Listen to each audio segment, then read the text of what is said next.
आज का हमारा चैप्टर है 30 नंबर में चैप्टर 30 और यह है बी के बाद यूज टू का प्रयोग एक एडजेक्टिव के रूप में करना। और जैसे आप यह शब्द देखते हैं यूज टू, तो निश्चित रूप से आपको याद होगा कि हम इसका प्रयोग पहले भी सीख चुके हैं। यानी ये जो यूज टू आपने कहा, आपने पास्ट हैबिट के लिए, पास्ट रिपीटेड एक्शन के लिए हम लोग इसका प्रयोग चैप्टर 2 में पास्ट इंडेफिनिट के चैप्टर में पढ़ चुके हैं। तो जब हम लोग चैप्टर 2 में यूज टू को पास्ट हैबिट के बारे में जब हम इसके बारे में समझ रहे थे, तो उसका सेंटेंस स्ट्रक्चर था जैसा कि यहां पे लिखा है, पहले सब्जेक्ट के सीधे तौर पर इसके बाद में यूज टू और उसके बाद वर्ब की फर्स्ट फॉर्म। ऐसा सेंटेंस स्ट्रक्चर होता है, तब हम इसे पास्ट हैबिट दिखाते हैं।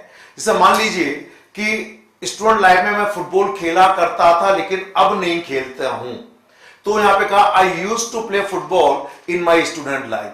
तो आई के बाद सीधे तौर पे यहां पे यूज्ड टू का प्रयोग हुआ और उसके बाद वर्ब की फर्स्ट फॉर्म। लेकिन इस चैप्टर 30 में इस यूज्ड टू का प्रयोग हम एक एडजेक्टिव के रूप में करना सीखेंगे। और जैसा कि मैंने आपको बताया था कि जब ये एडजेक्टिव के रूप में है तो इसके पहले हम लोग इजारम या वॉज वर्ड का यूज करेंगे। और पिछले चैप्टर्स में हम ये सीख चुके हैं कि वर्ब टू बी के बाद या तो नाउन होता है या फिर एडजेक्टिव होता है। तो यहां पर बहुत क्लियरली समझिए कि ये जो यूज टू है, इनका प्रयोग हम एक एडजेक्टिव के रूप में करते हैं। किसके रूप में करते हैं? एडजेक्टिव के रूप में प्रयोग हो रहा है। और यहां पर इसके पहले यहां पर इजारम, ये हमारे लिए महत्वपूर्ण इसलिए हो जाता है कि अधिकांश विद्यार्थी पास्ट हैबिट में और प्रेजेंट में इजारम के बाद यूज्ड टू लगाकर कोई नाउन या वर्ब की आईएनजी फॉर्म जेरंड के रूप में लगाते हैं, तो दोनों की वाक्य संरचना एक जैसी होती है। हालांकि अंतर तो है, पर वो एक जैसा भ्रमित हो जाते हैं बच्चे। तो don't get confused in these two sentence structures, they are quite different sentence structures. एक से हम पास्ट हैबिट दिखाते हैं और दूसरे से वर्तमान टाइम में किसी चीज का आदी होना, to be accustomed to something और to be habituated to something और to be familiar with something. और सेंटेंस स्ट्रक्चर के लिए सबसे पहले इन दो सेंटेंस में अंतर समझिए। जब हम कहते हैं आई यूज्ड टू स्मोक, ये पास्ट हैबिट है और मीनिंग है मैं धूम्रपान किया करता था, यानी बीते हुए समय की आदत है, अब नहीं करता हूं। लेकिन जैसे आप इस वर्ब के फर्स्ट फॉर्म को आईएनजी फॉर्म में चेंज कर दिया, यानी जेरेंट बना दिया और यहां पर एम लगा दिया, तो ये आइन के साथ एडजेक्टिव के रूप में यूज्ड टू आ गया। और उसके बाद या तो कोई नाउन होना चाहिए या फिर वर्ब की आईएनजी फॉर्म होना चाहिए। इट मींस ये व्यक्ति इन काम के या इन काम को करने के आदी हैं, अभ्यस्त हैं, यानी उनको वो कार्य करने के जैसे कहते हैं ना अपन लोग, लत है या वो फेमिलियर है, अकस्टम्ड है। सो क्योंकि इसका मीनिंग हो गया to be accustomed with something और to be familiar with something.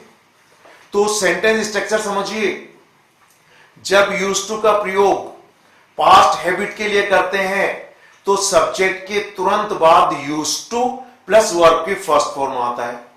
लेकिन जब हम इसको एक एडजेक्टिव के रूप में किसी कार्य का, किसी बात का आदी होना, अभ्यस्त होना के सेंस में प्रयोग करते हैं, तो वर्ब टू बी के बाद, टू बी का मतलब इजारन पास्ट में वॉज वर्ब, तो टू बी के बाद यूज्ड टू प्लस कोई नाउन, जैसा कि यहां पे लिखा नाउन, या फिर यहां पर to ING form of the verb में जेरंड के रूप में प्रयोग किया गया है।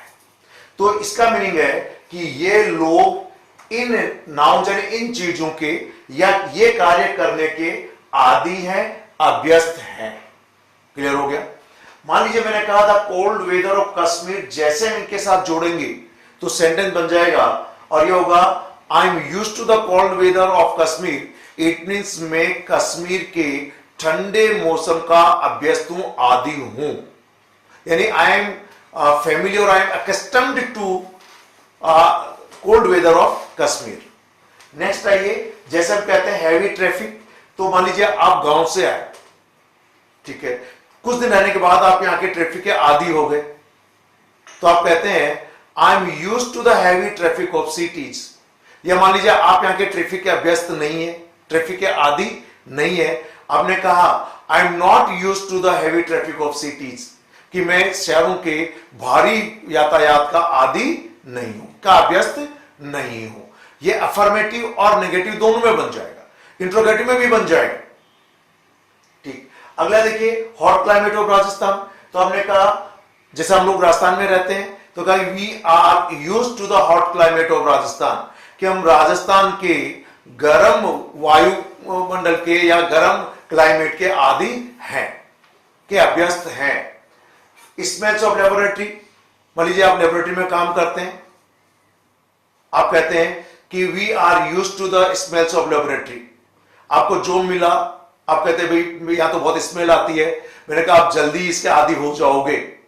तो यहां पर हो जाओगे या बन जाओगे, तो गेट यूज्ड टू समथिंग और बिकम यूज्ड टू समथिंग का प्रयोग किया जाता है, यानी get used to something and become used to something. आपने कुछ लोगों को सामान्य बातचीत करते हुए देखा होगा कि थोड़े दिनों आप इसके यूज्ड टू हो जाओगे। जब कहें आप यूज्ड टू हो जाओगे या मैं इसका यूज्ड टू हो गया हूं, इट मीन मैं इसका आदी हो गया हूं, इसका अभ्यस्त हो गया हूं। ठीक, आप जो भी यहां पे जैसे मान लीजिए आपने कहा ईटिंग स्पाइसी फूड, और जैसे कहते हैं I am used to eating spicy food, it means मैं मसालेदार भोजन खाने का आदी हूं। I am not used to eating spicy food, मैं मसालेदार भोजन खाने का आदी नहीं हूं। बोलेगा वर्किंग ऑन डिफिकल्ट टास्क, तो I am used to working on difficult task, तो मैं जो कठिन जो कार्य है उन पर कार्य करने का अभ्यस्त हूं। या I am not used to working on difficult task, तो मैं कठिन जो असाइनमेंट है, जो टास्क है, उन पर कार्य करने का आदी नहीं हूं। नेक्स्ट आ जाइए, I am used to sleeping on the floor, मैं फर्श पर सोने का आदी हूं। I am not used to sleeping on floor, मैं फर्श पर सोने का आदी नहीं हूं। आपने कहा I am used to taking tea in the morning, मैं सुबह चाय पीने का आदी हूं। या I am not used to taking tea in the morning, मैं सुबह चाय पीने का आदी नहीं हूं। ध्यान दें, फिर अंतर समझिए। जब आप कहते हैं I used to take tea in the morning, it mean मैं सुबह चाय पिया करता था। I used to take tea, तो आई यूज्ड टू के बाद वर्ब की फर्स्ट फॉर्म और आई के बाद डायरेक्ट यूज्ड टू। तो I used to take tea in the morning, it mean मैं सुबह चाय पीने का आदी था, लेकिन अब नहीं हूं, या पिया करता था। पर आप कहते हैं I am used to taking tea in the morning, it mean मैं सुबह चाय पीने का आदी हूं, यानी मुझे चाय पीने की आदत है प्रेजेंट में। तो एक से पास्ट के हैबिट बता रहे हैं, पास्ट की आदत बता रहे हैं, और जब बी के बाद यूज्ड टू लगाकर नाउन या एनजी फॉर्म लगाया तो वर्तमान में आप वह कार्य करने के आदी हैं, यानी आपको वह कार्य करने के आपकी आदत में है। क्लियर? नेक्स्ट सेंटेंस आइए, और जैसे कहते हैं I am used to living in small village, it mean मैं छोटे गांव में रहने का आदी हूं। आप शहर में रहते हैं, आपको बैंक में नौकरी मिली और आपको छोटे गांव में पोस्टिंग दे दी। आपने कहा भाई मैं तो छोटे गांव में रहने का आदी नहीं हूं, तो आपने कहा I am not used to living in small village, कि मैं छोटे गांव में रहने का आदी नहीं हूं। ठीक है, ध्यान दीजिएगा दोनों में बहुत बड़ा अंतर है। ये प्रेजेंट में यूज्ड टू तो सिंपली पास्ट की हैबिट दिखाता है, और इसको और ज्यादा डिटेल में पढ़ने के लिए, पास्ट हैबिट के लिए चैप्टर 2 में जाके पढ़ें। इंग्लिश लैंग्वेज में डीजी का जो चैप्टर 2 है वहां पर यूज्ड टू को पास्ट हैबिट के रूप में दिखाया गया है। इस चैप्टर 30 में इस यूज्ड टू को एक एडजेक्टिव के रूप में यूज करना सिखाया गया है। अब आप जो भी यहां पर टेबल बनी हुई है, कोई भी एक यहां पर वर्ब जो नाउन दी हुई है यहां पर, या जो वर्ब की आईएनजी फॉर्म दी हुई है, आप यहां से कोई भी नाउन या वर्ब की आईएनजी फॉर्म लें और आप इन सभी में जोड़ दीजिए और ये एक मीनिंगफुल सेंटेंस बन जाएगा। जैसे आपने कहा the hot climate of Kashmir, तो सेंटेंस बनेगा I am used to the hot climate of Kashmir. Come on बोल के बताइए। He is used to the hot climate of cold climate of Kashmir. He is used to the cold climate of Kashmir. She is used to the cold climate of Kashmir. She is used to the cold climate of Kashmir. We are used to the cold climate of Kashmir. We are used to the cold climate of Kashmir. You are used to the cold climate of Kashmir. You are used to the cold climate of Kashmir. They are used to the cold climate of Kashmir. They are used to the cold climate of Kashmir. Climate वायुमंडल जिसे कहना चाहिए, weather मौसम कह सकते हैं अपन लोग. It means I am use to the cold climate और cold weather of Kashmir. It means मैं कश्मीर के ठंडे मौसम का आदी हूं. अगर नहीं है हम लोग तो कहेंगे we are not use to the cold climate of Kashmir. तो हम कश्मीर के कोल्ड ठंडे वायुमंडल या ठंडे मौसम के आदी नहीं है. मान लीजिए आप भीड़ भाड़ की जगह पर रहते हैं. आपने कहा मैं भीड़ भाड़ की जगह का आदी नहीं हूं या मैं आदी हूं. दोनों चीजें बोल सकते हैं. जैसे कहते हैं I am use to the crowded places. It means मैं भीड़ भाड़ की जगहों का आदी हूं. आइए अगला अपन यहां पर लेते हैं लेट नाइट वर्किंग, मतलब देर रात को कार्य करना. जैसे हम लोग कहते हैं I am use to the late night working. Come on. I am used to the late night working. He is use to the late night working. He is used to the late night working. She is use to the late night working. She is used to the late night working. We are use to the late night working. We are used to the late night working. You are used to the late night working. You are used to the late night working. They are used to the late night working. They are used to the late night working. जब कहते हैं I am used to the late night working, it mean मैं देर रात तक कार्य करने का आदी हूं. नहीं है तो कहेंगे I am not used to the late night working, यानी मैं देर रात को कार्य करने का आदी नहीं हूं. तो यहां पर जब आप ये देख रहे हैं तो कोई भी नाउन का प्रयोग आप यहां पर कर सकते हैं या फिर आप वर्ब की आईएनजी फॉर्म का प्रयोग कर सकते हैं, जैसा कि मैंने यहां पर दिखाया गया है. एक तरीके से ये नाउन का काम करता है, जेरंड का काम करता है. इसलिए मैंने इसके कैप्शन में लिखा है be plus use to something और be plus use to doing something.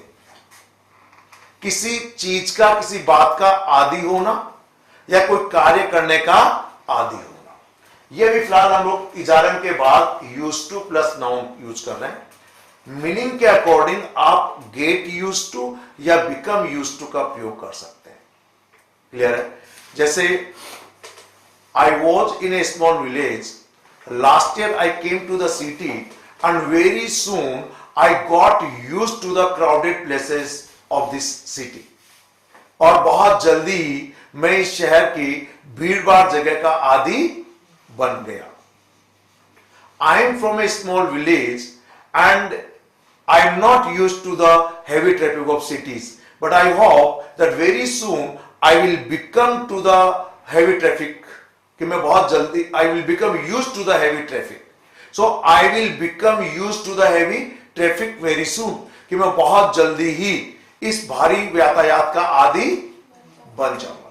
हमने कहा मैं हेवी ट्रैफिक में कार चलाने का आदी नहीं हूं, अभ्यस्त नहीं, तो भी कह सकते हैं कि I am not use to driving in heavy traffics. Clear. तो आप अपने मीनिंग के अनुसार गेट यूज टू समथिंग और बिकम यूज टू समथिंग कर सकते हैं और इनका पास्ट में भी प्रयोग किया जा सकता है.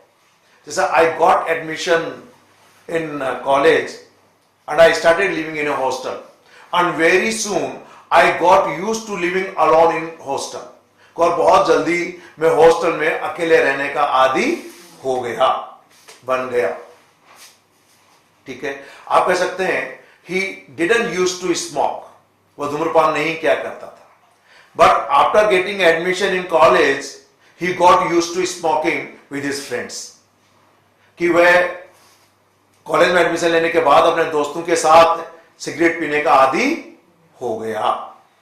तो got use to smoking it means धूम्रपान करने का आदी बन गया.